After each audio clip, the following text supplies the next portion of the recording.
Hello Nazmul, শুনতে পাচ্ছ?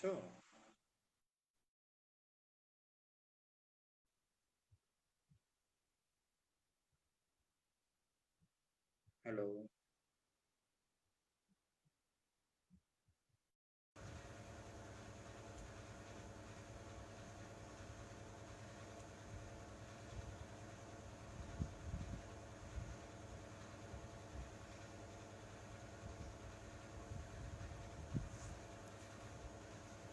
আমার মনে হয় সবাই শুনতে পাচ্ছে।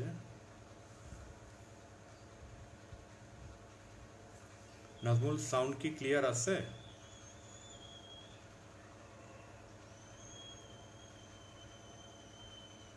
হ্যালো।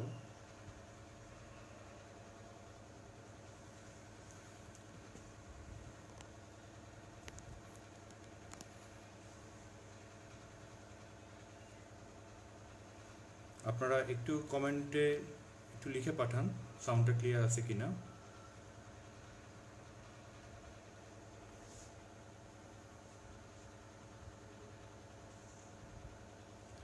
আমার কথা কি শোনা যাচ্ছে?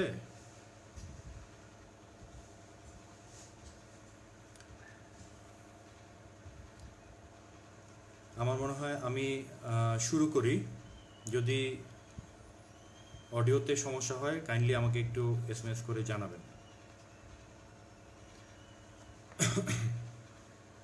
আসসালামু আলাইকুম। আমি ডাক্তার মোহাম্মদ আবদুল্লাহ আল নোমান। আমি জাতীয় ক্যান্সার গবেষণা ইনস্টিটিউট ও হাসপাতাল মহাখালী, ঢাকাতে রেডিয়েশন অনকোলজি ডিপার্টমেন্টে আবাসিক সার্জন হিসেবে কর্মরত আছি। আমি ডক্টরস গ্রুপের নাজমুল সহ অন্যান্য সবাইকে ধন্যবাদ জানাচ্ছি আমাকে আজকে এই লাইভ প্রোগ্রামের মাধ্যমে সবার সাথে কমিউনিকেট করার সুযোগ করে দেওয়ার জন্য। আজকে আমি যে টপিকটা নিয়ে কথা বলবো সেটা হচ্ছে করোনার এই সময়ে ক্যান্সার চিকিৎসা। তো আসলে ক্যান্সার বাংলাদেশে একটা ইমার্জিং ডিজিজ। ক্যান্সার রোগীর সংখ্যা বিশ্বে এবং বাংলাদেশে প্রতিনিয়তই বাড়ছে। আমরা যদি একটু ডাটাটা খেয়াল করি, গত 1-2 বছরের ডাটা,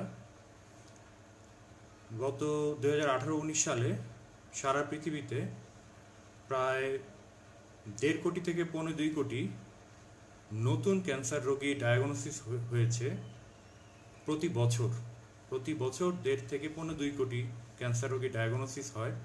তার মধ্যে 1 কোটি থেকে 1 কোটি রোগী মারা যায় প্রতি বছর। বাংলাদেশের ডাটা যদি আমরা দেখি, যতটুকু ডাটা আমাদের কাছে আছে, সেটা পর্যালোচনা করলে আমরা দেখতে পাই প্রায় 1.5 লাখ থেকে 2 লাখ নতুন রোগী ডায়াগনোসিস হয় প্রতি বছর, এবং তার মধ্যে 1 লাখ থেকে 1.25 লাখ রোগী মারা যায়।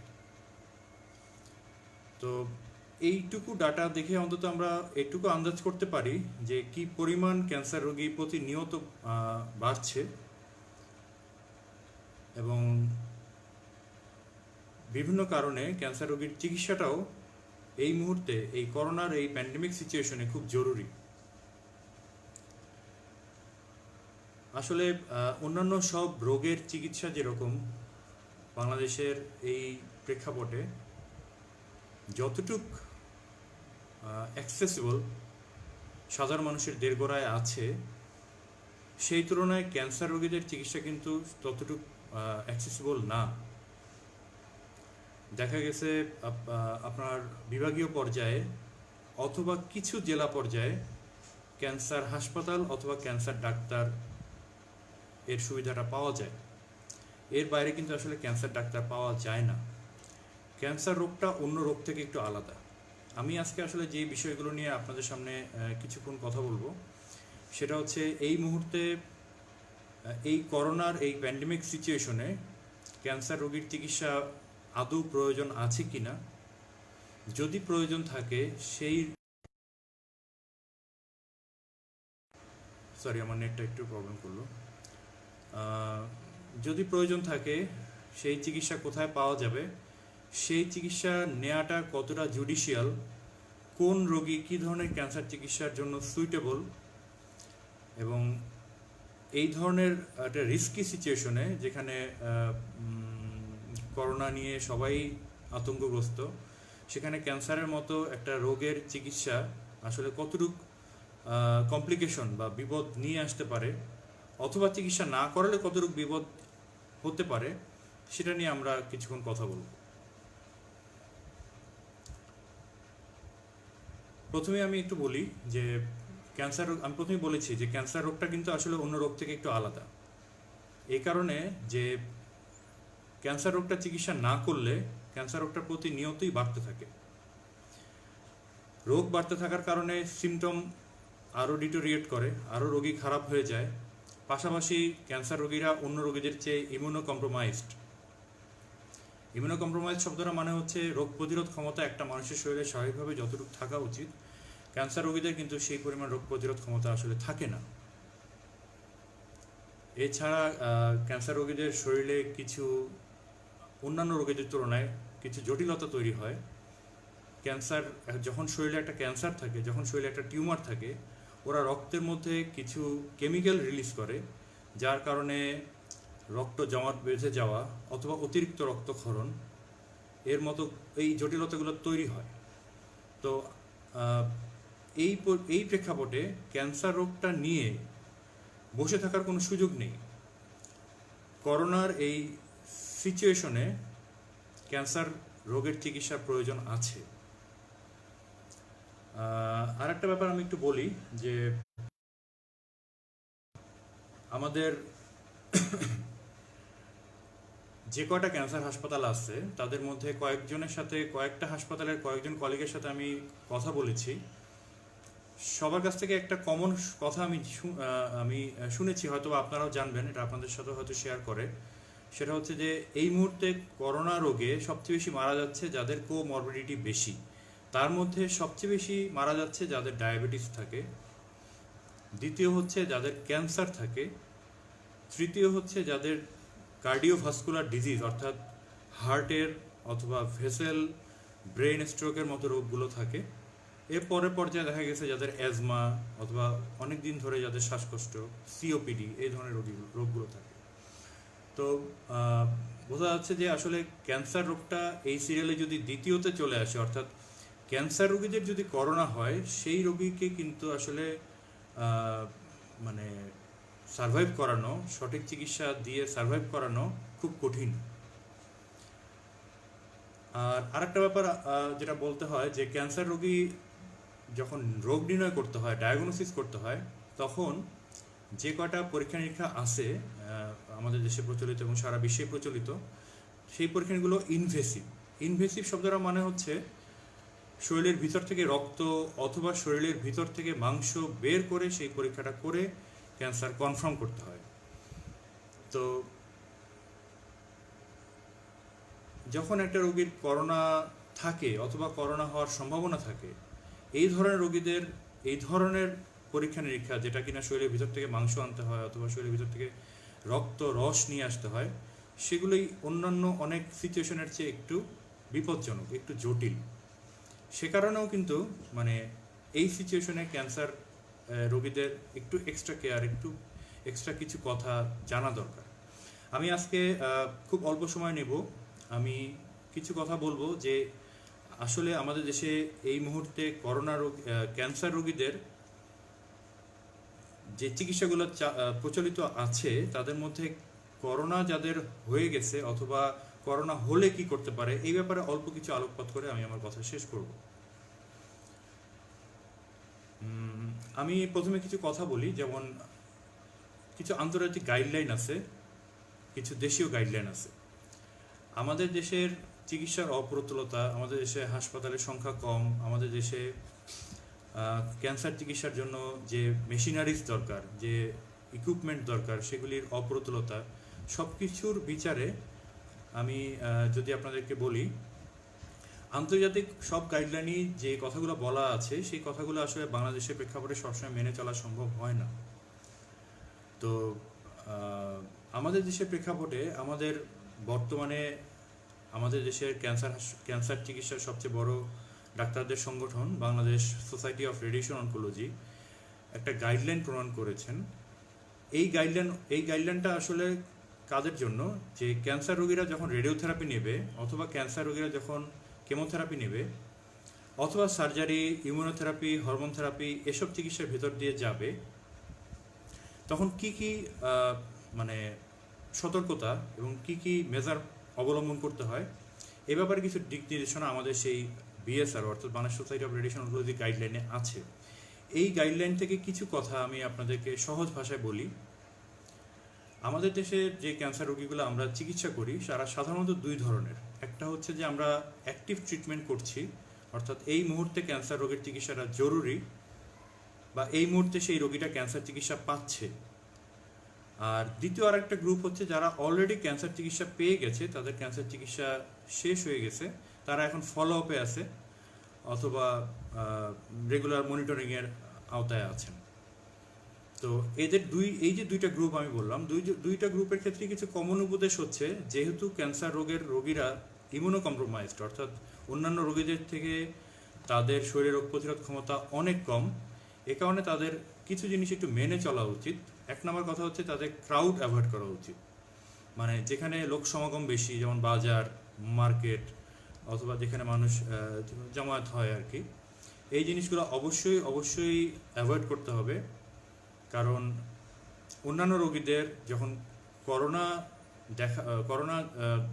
রোগ নির্ণয় হয় তখন তাদেরকে চিকিৎসা করা যতটা সহজ, ক্যান্সার রোগীদের যদি করোনা হয় তখন কিন্তু আসলে ক্যান্সার চিকিৎসা বাদ দিয়ে মেইনলি করোনার দিকেই নজর দিতে হয়। কারণ করোনা এবং ক্যান্সার চিকিৎসা একসাথে চালানো খুব কঠিন।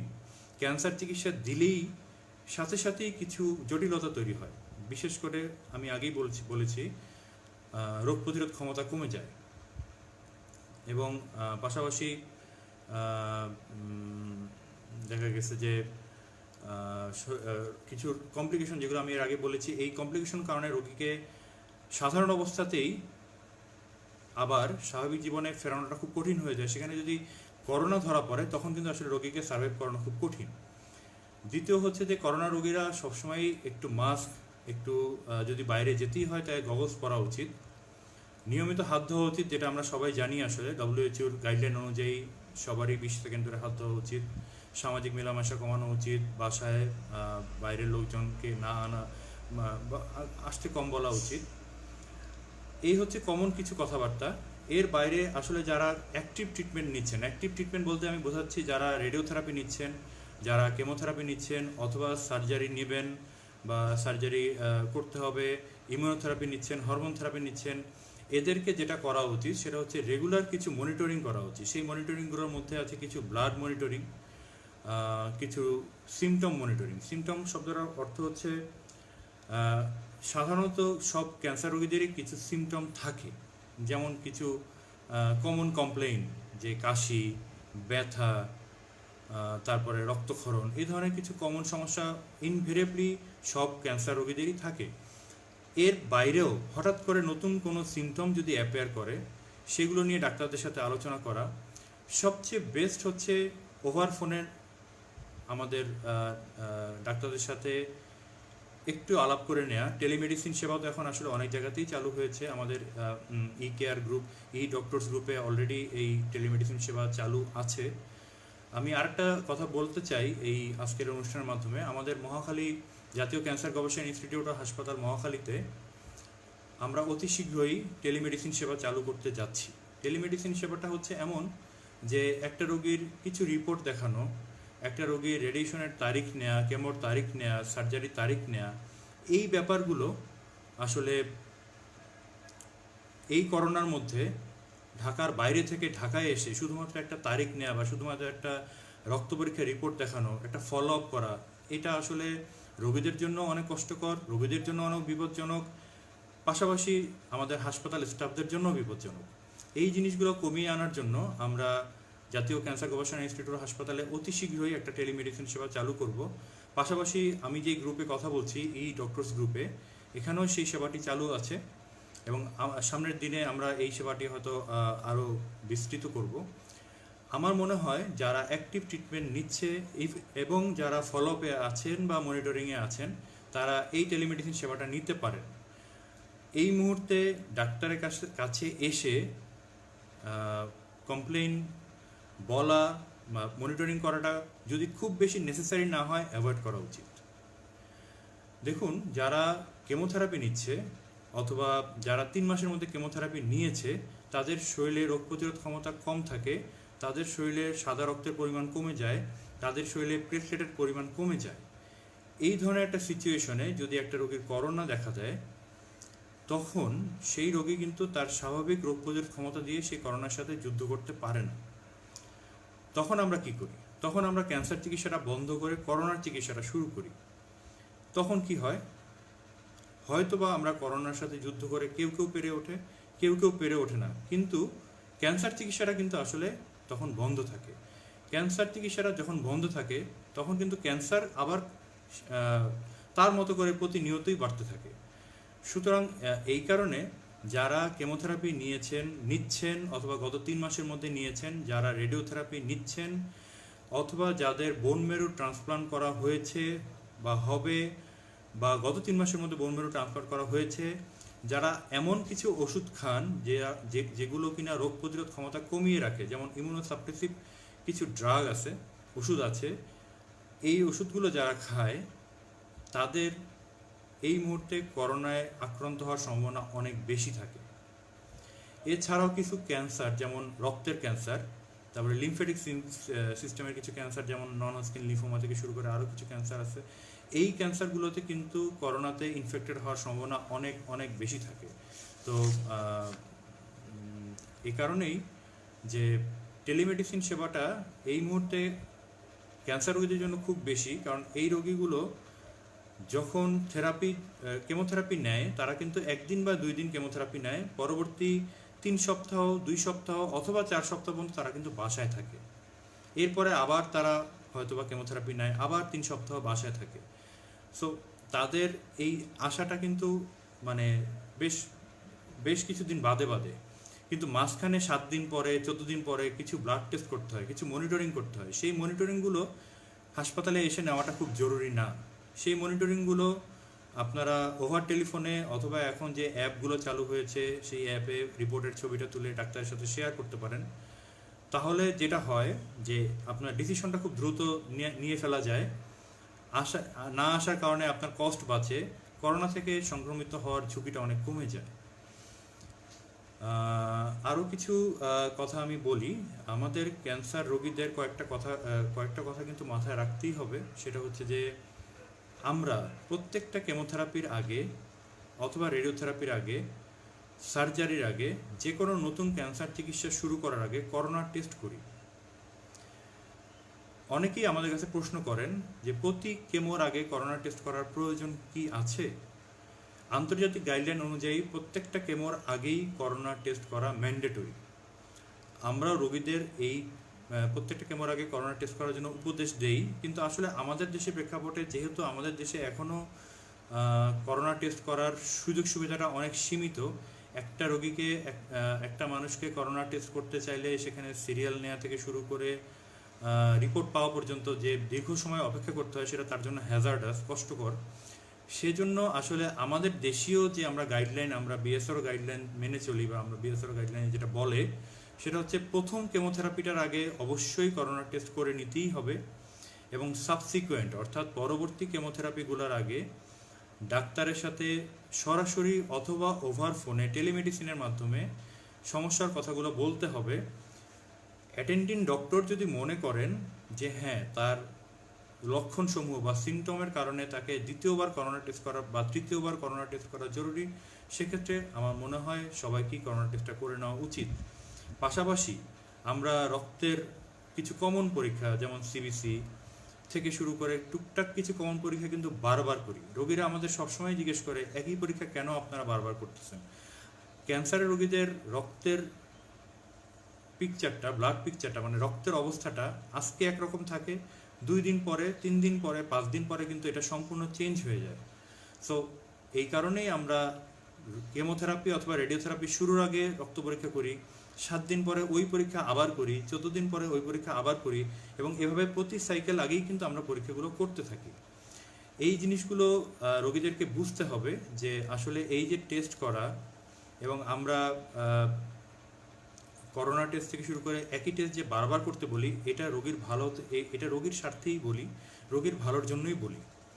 এবং এই রিপোর্টগুলো দেখানোর জন্য বারবার আসাটা কমানোর জন্যই কিন্তু আজকে আমরা এই যে টেলিমেডিসিন বা আমি এতক্ষণ যেটা বললাম এই ব্যাপারগুলো আস্তে আস্তে আমরা শুরু করছি। আরেকটা ব্যাপার বলি, সেটা হচ্ছে যে হাসপাতালে ভর্তি। আমাদের মহাখালী ক্যান্সার হাসপাতালে অনেক রোগী আসেন, তাদের মেইন একটা চাহিদা বা একটা ইচ্ছাই থাকে যে আমাকে ভর্তি করে নেন। সেই সব রোগীদের উদ্দেশ্যে আমি একটু বলতে চাই যে দেখুন, এই মুহূর্তে হাসপাতালে থাকাটাই হচ্ছে হয়তোবা সবচেয়ে আপনার জন্য বিপজ্জনক। কারণ হাসপাতালে অনেক রকমের রোগী আসে সব, এবং সেই রোগীদের সাথে একজন থেকে দুইজন করে অ্যাটেন্ডেন্ট থাকে। প্রত্যেকটা রোগীকে প্রতি মুহূর্তে স্ক্রিনিং বা মনিটরিং চোখে চোখে রাখা সম্ভব না। তাদের অ্যাটেন্ডেন্টরা বাইরে যায়, তাদের অ্যাটেন্ডেন্টরা যখন তখন করোনাতে ইনফেক্টেড হতে পারে, সেই রোগীগুলোও করোনাতে ইনফেক্টেড হতে পারে। এবং হাসপাতালে আমরা যারা স্টাফ আছি আমরাও কিন্তু যখন তখন করোনাতে ইনফেক্টেড হতে পারি। তো আপনার রোগীটা যদি আপনি প্রয়োজন ছাড়া হাসপাতালে ভর্তি রাখেন, সেক্ষেত্রে কিন্তু আপনার রোগীর করোনা রোগে ইনফেক্টেড হওয়ার সম্ভাবনা অনেক বেশি বেড়ে যায়। এই অবস্থায় ক্যান্সার রোগীদেরকে অন্যান্য অনেক রোগের তুলনায় করোনা থেকে সার্ভাইভ করে বের করে নিয়ে আসা কিন্তু অনেক কঠিন। এই ব্যাপারগুলো আপনাদেরকে নিজেদেরকে মাথায় রাখতে হবে। আমরা এখন যেটা করছি, আমরা আসলে কিছু ক্যাটাগরি ভাগ করে ফেলছি প্রায়োরিটি বেসে। প্রায়োরিটি বেসটা এরকম, কিছু ক্যান্সার আছে যেগুলি টিউমারটা অনেক আস্তে আস্তে বাড়ে, কিছু ক্যান্সার আছে যেই টিউমারটা অনেক দ্রুত বাড়ে। তো আমরা প্রায়োরিটাইজ করে আমরা রোগীগুলোকে ভাগ করি। আমরা কিছু রোগীকে দেরিতে ট্রিটমেন্ট দিতে বলি, যেমন ব্রেস্ট ক্যান্সার অথবা প্রোস্টেট ক্যান্সারের মতো ক্যান্সারগুলো ধীরে ধীরে বাড়ে। প্রাথমিকভাবে যদি অপারেশনটা ঠিক সময় মতো হয়ে যায়, কেমোথেরাপিটা নিয়ে ফেলা যায়, অথবা কেমোথেরাপি না নিয়েও আমি যদি হরমোন পজিটিভ ব্রেস্ট ক্যান্সার, অর্থাৎ যেই ব্রেস্ট ক্যান্সারের ট্যাবলেট কাজ করবে, হরমোন ট্যাবলেট কাজ করবে, সেগুলো যদি আমরা দিতে পারি, তাহলে কিন্তু আমরা কেমোথেরাপি অথবা রেডিওথেরাপিটা ডিলে করতে পারি। যেখানে আমাদের 6 সপ্তাহ পরে দেওয়ার কথা, 8 সপ্তাহ পরে দেওয়ার কথা, সেখানে কিন্তু আমরা 2 থেকে 3 মাস 4 মাস ডিলে করতে পারি। এই কথাগুলো কিন্তু আন্তর্জাতিক গাইডলাইনে বলা আছে। প্রোস্টেট ক্যান্সারের ক্ষেত্রে আমরা 6 মাস পর্যন্ত, 8 মাস পর্যন্ত ট্রিটমেন্ট ডিলে করতে পারি। আমরা শুধুমাত্র মুখে খাওয়ার ট্যাবলেট, হরমোন থেরাপি অথবা ইমিউনোথেরাপির মতো ওষুধপত্রগুলো দিয়ে রোগীকে বাসায় রাখতে পারি। এই ধরনের কেসগুলো ছাড়া যেগুলো দেখা গেছে যেই ক্যান্সারগুলো খুব দ্রুত বাড়ে, সেই ক্যান্সারগুলোর ক্ষেত্রে যেমন দেখা গেছে লাং ক্যান্সার অথবা পেটের যে ক্যান্সারগুলো যেগুলো খুব দ্রুত বা অ্যাগ্রেসিভ ক্যান্সার যেগুলো, সেগুলোর ক্ষেত্রে আসলে ইমিডিয়েট ট্রিটমেন্টটা প্রয়োজন পড়ে। এবং সেই পেশেন্টগুলোকে কিন্তু আমরা যথাযথ স্ক্রিনিং করে কেমোথেরাপি লাগুক অথবা রেডিওথেরাপি লাগুক, সার্জারি লাগুক, সেগুলো আমরা শুরু করি। রোগীদেরকে একটা জিনিস সবসময় মাথায় রাখতে হবে যে করোনা টেস্ট না করে কখনোই কোনো ক্যান্সারের চিকিৎসা শুরু করা যাবে না। এবং চিকিৎসা চলাকালীন সময়েও সময় সময় তাদেরকে করোনা টেস্ট করা লাগতে পারে, যদি ডাক্তার মনে করেন তার লক্ষণ বিচারে তার করোনা টেস্ট করাটা জরুরি। আরেকটা কথা বলে আমি এই প্রাথমিক আমি ইয়াটা শেষ করতে চাই, সেটা হচ্ছে যে একটা ক্যান্সার রোগীর আসলে রেডিওথেরাপি, সার্জারি অথবা কেমোথেরাপির তুলনায় তার মানসিক সাপোর্ট, তার পারিবারিক এবং সামাজিক যে একটা মানসিক একটা মানে খারাপ একটা অবস্থার মধ্যে দিয়ে তারা যায়, সেই কাউন্সেলিংটা তাদের জন্য খুবই জরুরি। সেই কথাটা মাথায় রেখে একটা ক্যান্সার রোগীকে খুব তাড়াতাড়ি কেমোথেরাপি দেওয়া বা খুব তাড়াতাড়ি রেডিওথেরাপি দেওয়া, এটার জন্য আমার মনে হয় যে যতটা না আমরা উদ্গ্রীব, আমরা কিন্তু আসলে কাউন্সেলিংয়ের বিষয়টা ততটা উদ্গ্রীব না। আমার মনে হয় ডাক্তারের সাথে রেগুলার কথা বলা, ডাক্তারদের সাথে রেগুলার যোগাযোগ রাখা, তার মনের কষ্টগুলো জানা। কারণ একটা রোগীর যখন ক্যান্সার হয়, সে তখন নিজের মধ্যে তীব্র মানসিক যন্ত্রণায় ভোগে, সে ফ্যামিলি থেকে দূরে সরে যায়, সে সমাজ থেকে দূরে সরে যায়। এই ব্যাপারগুলো তার সাথে কথা বলা, কিভাবে এই সমস্যাগুলো থেকে সে উত্তরণ করতে পারে, সেই ব্যাপারগুলো কথা বলাটা মেইন কেমোথেরাপি, রেডিওথেরাপি এবং সার্জারি চিকিৎসার চেয়ে কোনো অংশে কম গুরুত্বপূর্ণ না। কাজেই এই ব্যাপারগুলো আলোকপাত মানে গুরুত্ব দেওয়া উচিত। এবং সেই জন্য ডাক্তারের সাথে বিশদ আলোচনা করা উচিত। এক্ষেত্রে টেলিমেডিসিন সেবাটা ডেফিনেটলি একটা ভালো সলিউশন হতে পারে। কিছু কিছু ক্যান্সারের ক্ষেত্রে আমরা আসলে কোনো ট্রিটমেন্টই দিচ্ছি না। কিছু কিছু ক্যান্সারের ক্ষেত্রে আমরা যেটাকে আমরা বলি ওয়েট অ্যান্ড সি, অর্থাৎ আমরা অপেক্ষা করি এবং দেখি যে ক্যান্সারটা বাড়ছে কি না। এরকম কিছু ক্যান্সারে আমরা যেটা করতে পারি যে অপেক্ষা করতে পারি। যদি ক্যান্সারটা কোনো সিমটম প্রডিউস করে, অর্থাৎ ক্যান্সারের কারণে যদি কোনো কষ্ট বেড়ে যায়, কোনো লক্ষণ এত বেশি বেড়ে যায় যে তার কষ্টটা সে সহ্য করতে পারছে না, যেমন ব্যথা অথবা কাশি এ ধরনের সমস্যাগুলো বা শ্বাসকষ্ট হওয়া, তখন আমরা ট্রিটমেন্ট দেই। আর প্রথমেই আমি যেটা বলেছি যে কিছু কেমোথেরাপি যেটা আমরা শিরার মধ্যে স্যালাইনের মাধ্যমে দিতে হয়, সেই কেমোথেরাপিগুলো আমরা বন্ধ রেখে মুখে খাওয়ার কিছু ট্যাবলেট কেমোথেরাপি ক্যান্সারের হয়, কিছু ইমিউনোথেরাপি হয়, কিছু হরমোন থেরাপি হয়। এই চিকিৎসাগুলো কিন্তু আমরা দিতে পারি। অন্তত এই করোনাকালীন সময়ে আমরা যদি একটা রোগীকে ক্যান্সারটা পুরোপুরি ভালো করার উদ্দেশ্য না নিয়ে, ক্যান্সারটা যেন খুব দ্রুত বাড়তে না পারে এই উদ্দেশ্য নিয়ে কিছু মুখে খাওয়ার ট্যাবলেট ক্যাপসুল দিয়ে বাসায় রাখতে পারি, সেটা এই মুহূর্তে রোগীর জন্য অনেক বেশি ভালো এবং নিরাপদ। কারণ একটা হাসপাতালে কেমোথেরাপি অথবা রেডিওথেরাপির জন্য আসা যাওয়া, প্রতিদিন হাসপাতালে এক্সপোজার হওয়া, এটা একটা ক্যান্সার রোগীকে অনেক বেশি করোনা ঝুঁকিতে ফেলে দেয়। এ কারণে এই ব্যাপারটাতে আমরা ইদানিং খুব বেশি জোর দিচ্ছি এবং রোগীদেরকেও আমরা বোঝাচ্ছি যে আসলে এই মুহূর্তে কেমোথেরাপি বা রেডিওথেরাপির পেছনে আপনারা বেশি ছুটবেন না, আপনারা বরং বাসায় থাকেন। কিছু ট্রিটমেন্ট আমরা আপনাকে লিখে দিচ্ছি অথবা এসে আমরা আপনাদেরকে সেই ওষুধগুলো প্রোভাইড করছি, সেগুলো বাসায় বসে আপনারা খান। সমস্যা হলে আমাদের সাথে প্রথমে টেলিমেডিসিনের মাধ্যমে যোগাযোগ করেন, তারপরেও যদি সমস্যার সমাধান না হয় অথবা সেটা টেলিমেডিসিনের সলিউশন দেওয়া সম্ভব না হয়, তখন আপনারা হাসপাতালে আসেন। আর একটা জিনিস আপনাদেরকে একটু বলি, সেটা হচ্ছে যে একটা ক্যান্সারের রোগী হঠাৎ করে জ্বর আসলো, তখন দেখা গেছে যে ভয় পেয়ে যায় মানুষ, যে করোনা নিয়ে একটা ভয় তো সবসময় থাকেই। এবং যেটা সবসময় আমরা ইনভেরিয়েবলি দেখি যে তখন ট্রিটমেন্ট বন্ধ করে তারা আমাদের সাথে কোনো যোগাযোগও করে না। আসলে একটা ব্যাপার বলি যে করোনা সিচুয়েশনে করোনা তো অবশ্যই একটা সম্ভাবনা ক্যান্সারের, কিন্তু তারপরও এই মুহূর্তে একটা কথা মনে রাখবেন, একটা রোগী যখন ক্যান্সারের চিকিৎসা নেয়, তার যেহেতু শরীরে রোগ প্রতিরোধ ক্ষমতা কমে যায়, অন্যান্য সাধারণ ভাইরাস, ইভেন এখন তো একটা ডেঙ্গুর সময় চলছে, ডেঙ্গু থেকে শুরু করে অন্যান্য যে কোনো ব্যাকটেরিয়াল ইনফেকশনে কিন্তু তার জ্বর আসতে পারে। কাজেই ভয় পাওয়ার কিছু নেই। যখনই একটা পেশেন্টের জ্বর আসে, কিছু কমন রক্তের পরীক্ষা যেগুলো আমরা আপনাদেরকে দিয়ে থাকি, সিবিসি থেকে শুরু করে, এই রক্তের পরীক্ষাগুলো করে টেলিমেডিসিনের মাধ্যমে অথবা সরাসরি আমাদের জাতীয় ক্যান্সার গবেষণা ইনস্টিটিউট হাসপাতালে আসেন, এসে ডাক্তারের পরামর্শ নেন, প্রয়োজনে করোনা টেস্ট করেন। ভয়ের কিছু নাই। করোনা টেস্ট করার পরে যদি দেখা গেছে যে রোগীর করোনা টেস্ট পজিটিভ বা রোগী আরও কমপ্লিকেটেড হয়ে গেছে, সেক্ষেত্রে আমরা করোনার চিকিৎসা করে আবার ক্যান্সার চিকিৎসায় ফেরত আসতে পারি। এটাই সারা বিশ্বে এই মুহূর্তে স্ট্যান্ডার্ড কেয়ার হিসেবে চলছে। কারণ করোনা আক্রান্ত রোগীদের ক্যান্সার ট্রিটমেন্টটা বন্ধ থাকে। যতক্ষণ না করোনা নেগেটিভ হয়, আমরা নতুন করে ক্যান্সার চিকিৎসা শুরু করি না। তো আশা করি আমি যেই পয়েন্টগুলোতে আসলে মেনলি আলোকপাত করতে চেয়েছি, আপনারা আমার কথাগুলো বুঝতে পেরেছেন। আমি কিছু SMS পাচ্ছি। একজন জিজ্ঞেস করেছেন ক্যান্সার রোগীদের জন্য কোন খাবারগুলো উপকারী। ক্যান্সারের দিক থেকে আমি একটা কথা বলি, ক্যান্সার রোগীদের জন্য আমাদের দিক থেকে কোনো খাবার নিষেধ না। তবে যেহেতু আমরা যে রেডিওথেরাপি দেই অথবা কেমোথেরাপি দেই, তাতে শরীরের ক্ষয় হয়। এই ক্ষয়টা পূরণের জন্য একটু প্রোটিন জাতীয় খাবার বেশি খাওয়া দরকার। সে কারণে আপনি ডিম খেতে পারেন, প্রোটিনের উৎস হিসেবে মুরগির মাংস, খাসির মাংস এগুলো খেতে পারেন, ডাল খেতে পারেন। আর শাকসবজি থেকে এই সময় যে শাকসবজিগুলো অ্যাভেলেবেল আপনি সব খাবেন, কারণ ক্যান্সার রোগীদের যে ট্রিটমেন্টগুলো আমরা দিই, যে ব্যথার ওষুধগুলো আমরা দিই, তাতে ইনভেরিয়েবলি সবারই কিছু কমন কমপ্লেইন হয়, যেমন তাদের পায়খানা শক্ত হয়ে যায়, বমি হয়।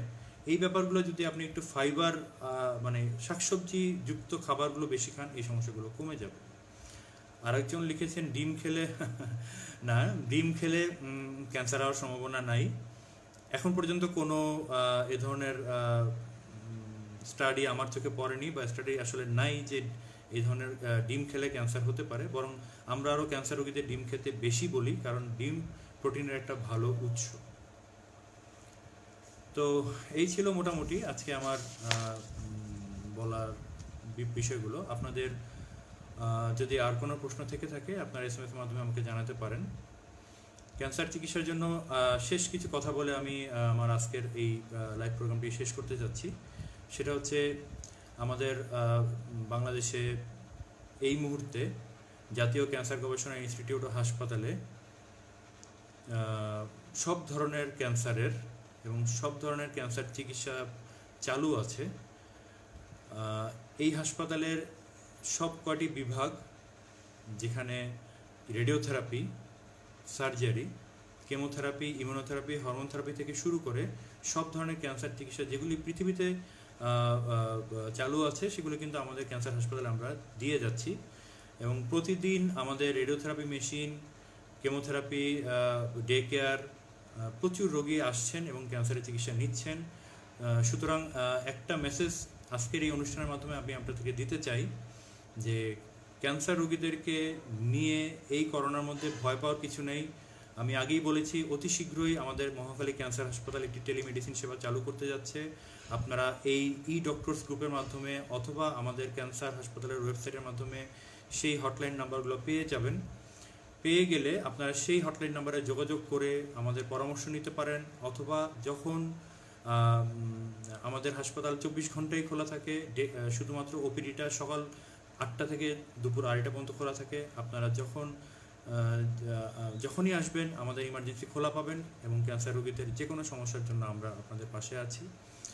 আর ডক্টরস গ্রুপের পক্ষ থেকে একটা কথা বলতে চাই, আপনারা আপনাদের যে কোনো প্রশ্ন ডক্টরস গ্রুপে SMS করবেন অথবা আমাকে ইনবক্স করতে পারেন। আমরা চেষ্টা করব দ্রুততম সময়ের মধ্যে সেই প্রশ্নগুলোর উত্তর দেওয়ার।